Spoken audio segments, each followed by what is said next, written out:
The notification comes through at 6:14 a.m. Not a weather alert, not a test. Something you've never seen before. 3 words, white text on red, pushed simultaneously to every phone in the 5 boroughs. Evacuate, now, mandatory. You're still in bed. Still reaching for your coffee, still running through the mental list of everything today was supposed to be. And for a few seconds, maybe 10, maybe 30, you just stare at it. Then you look out the window. The street below is already moving. People in coats, half-dressed, carrying things that don't make sense together. A laptop, a photo frame, a dog without a leash. No one is running, but no one is standing still. Think about what Manhattan actually is for a moment.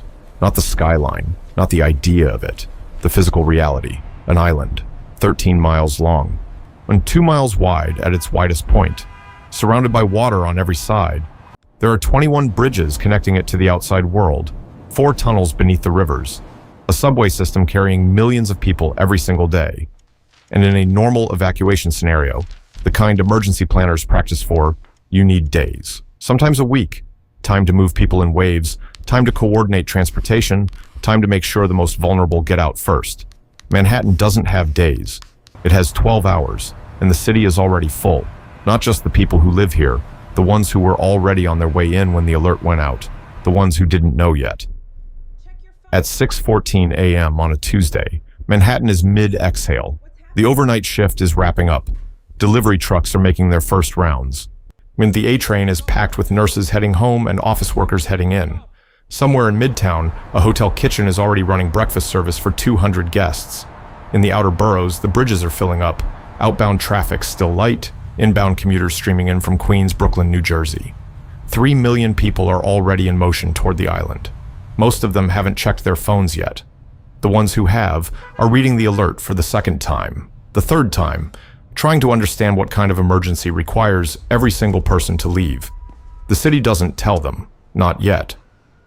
The first 15 minutes are quiet in a way that feels wrong. No sirens, no official voice on the radio. Just the notification, sitting there, and the slow realization spreading block by block as people wake up.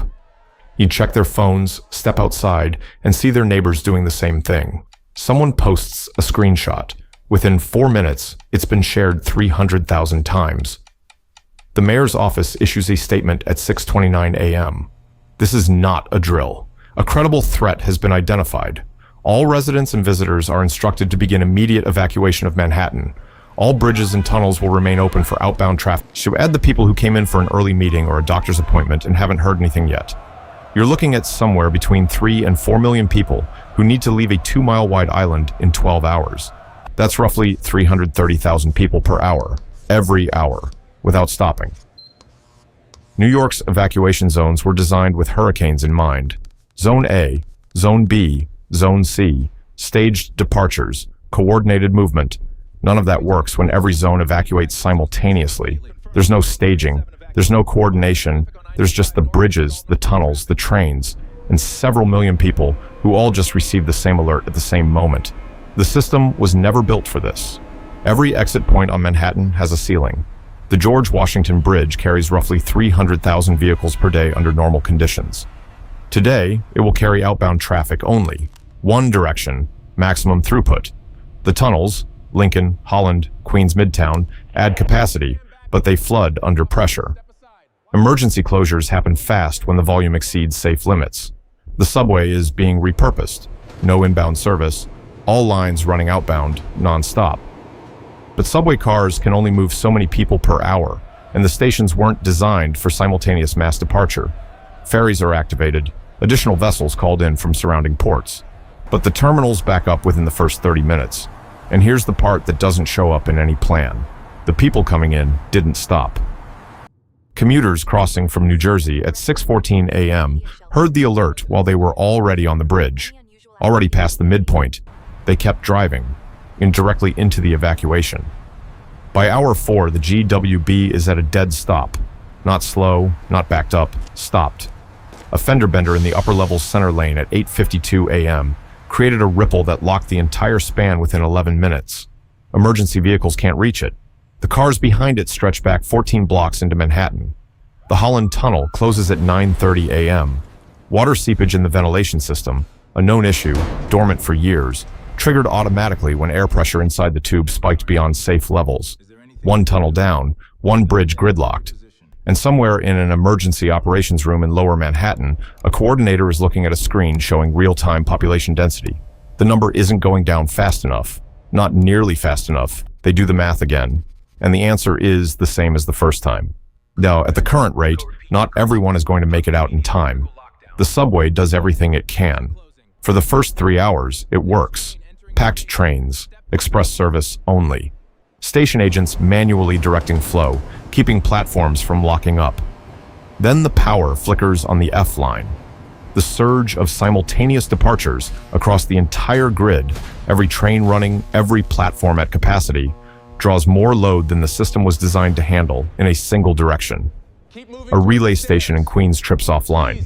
Service on 4 lines suspended. The people waiting on those platforms don't know how long it'll take to restore. So they start walking toward the bridges, which are already gridlocked. Gas stations on the island run out of fuel by hour 5, not from hoarding, just from the volume. And thousands of cars that started the morning with a quarter tank, idling in traffic for hours, draining down to empty. Cars are being abandoned in the middle of evacuation routes. People are getting out and walking. The streets become something else entirely. This is where the plan stops being about logistics. There are approximately 400,000 people over the age of 65 living in Manhattan. A significant portion of them live alone, on upper floors, without cars, without family nearby. The alert went to their phones. But not everyone has a smartphone. Not everyone can read it. Not everyone can physically navigate a stairwell with a bag and a cane and nowhere specific to go. Home health aides who come in from the Bronx, from Brooklyn, they can't get through. The bridges are one direction only. Outbound. Hospitals are the hardest decision. See, patients on ventilators can't be moved without specialized transport. There isn't enough of it. Medical staff are making choices that don't exist in any protocol. Who gets a bed on the evacuation vehicle? Who waits for the next one, whether there is a next one? The families who left early are the ones who had cars, had options, had somewhere to go. The ones still on the island, 10 hours in, are the ones who didn't. Every hour Manhattan sits in evacuation. The economic loss compounds. The New York Stock Exchange suspends trading at 7 a.m. Not a decision, a consequence. No staff can get in. Systems that require physical presence can't operate. Midtown hotels have hundreds of guests with nowhere to go and no way to get there. Checkout is meaningless. Rooms are being held by people writing out the clock in lobbies, watching the news on muted televisions. Every business with perishable inventory, restaurants, grocers, distributors, watches that inventory become a loss in real time. The financial district, responsible for moving trillions of dollars in transactions daily, is operating on skeleton automation. Early estimates, released quietly without a press conference, put the single-day economic impact somewhere above $15 billion.